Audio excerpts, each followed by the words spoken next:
Social മീഡിയയിൽ നടക്കുന്ന തെറ്റായ പ്രചരണമാണ്. കോടതിക്ക് അത് അടുത്ത വാദത്തിന്റെ അന്ന് ഞങ്ങൾ പരാതി കൊടുക്കുകയാണ്. എന്റെ അഭിഭാഷകൻ അങ്ങനെ ഒരു സംഭവമേ ഉണ്ടായിട്ടില്ല.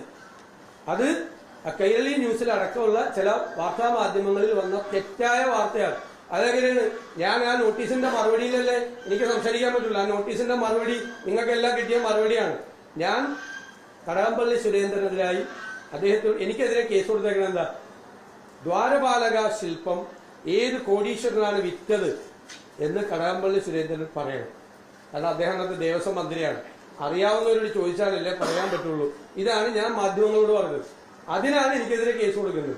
ആ ആരോപണത്തിൽ ഞാൻ ഉറച്ചു നിൽക്കുന്നു എന്നാണ് ഞാൻ മറുപടി നോട്ടീസ് കൊടുത്തത്. എന്റെ അഫിഡവിറ്റ് ഉണ്ട്. എന്റെ അഫിഡവിറ്റിലും ഞാനതിൽ ഉറച്ചു നിൽക്കുന്നു.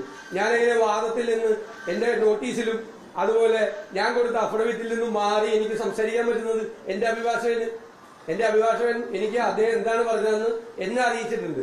അത് ഇന്നലത്തെ ദിവസം സതീശൻ മലക്കം പറഞ്ഞു. എങ്ങനെ മലക്കം പറയുന്നത്? കോടതിയിൽ ഞങ്ങൾ കോടതിയിൽ പരാതി കൊടുക്കുകയാണ്. ഇത് തെറ്റായ വാർത്ത കൊടുത്തത് കൈരളിയാണ്. തെറ്റായ വാർത്ത കൊടുത്തത് സതീശൻ മലക്കം പറഞ്ഞു. ഞാൻ അവരെ വെല്ലുവിളിക്കുന്നു. ഞാൻ അവിടെ നിന്ന് ഞാൻ പറഞ്ഞിരിക്കുന്നത് അങ്ങനെ പറയാൻ പറ്റില്ല. കോടതിയിൽ പറഞ്ഞാൽ കോടതി അപ്പൊ തന്നെ അന്നാ ക്ഷമ പറയാൻ പറയും. ഞാൻ പറഞ്ഞ കാര്യത്തിൽ നിന്ന് മാറി ക്ഷമ പറഞ്ഞ് പോകാൻ പറയും. അല്ലെങ്കിൽ അദ്ദേഹം ചോദിച്ച 10 ലക്ഷം നഷ്ടപരിഹാരം കൊടുക്കാൻ പറയും. ഞാൻ അഭിഭാഷകനല്ലേ, എനിക്കറിയില്ലേ.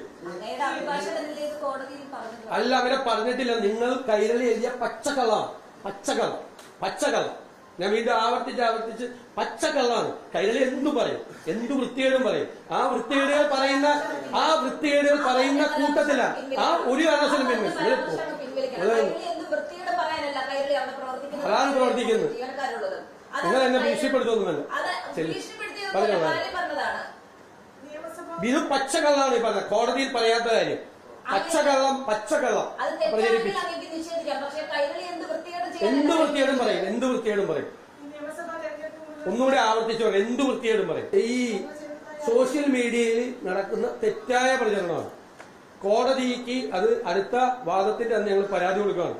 എന്റെ അഭിഭാഷകൻ അങ്ങനെ ഒരു സംഭവമേ ഉണ്ടായിട്ടില്ല. അത് കൈരളി ന്യൂസിൽ അടക്കമുള്ള ചില വാർത്താ മാധ്യമങ്ങളിൽ വന്ന തെറ്റായ വാർത്തയാണ്. അതെങ്ങനെയാണ്? ഞാൻ ആ നോട്ടീസിന്റെ മറുപടിയിലല്ലേ എനിക്ക് സംസാരിക്കാൻ പറ്റുള്ളൂ. ആ നോട്ടീസിന്റെ മറുപടി നിങ്ങൾക്കെല്ലാം കിട്ടിയ മറുപടിയാണ്. ഞാൻ കടകംപള്ളി സുരേന്ദ്രനെതിരായി അദ്ദേഹത്തോട് എനിക്കെതിരെ കേസ് കൊടുത്തേക്കണം. എന്താ? ദ്വാരപാലക ശില്പം ഏത് കോടീശ്വരനാണ് വിറ്റത് എന്ന് കടകംപള്ളി സുരേന്ദ്രൻ പറയണം. കാരണം അദ്ദേഹം അന്നത്തെ ദേവസ്വം മന്ത്രിയാണ്.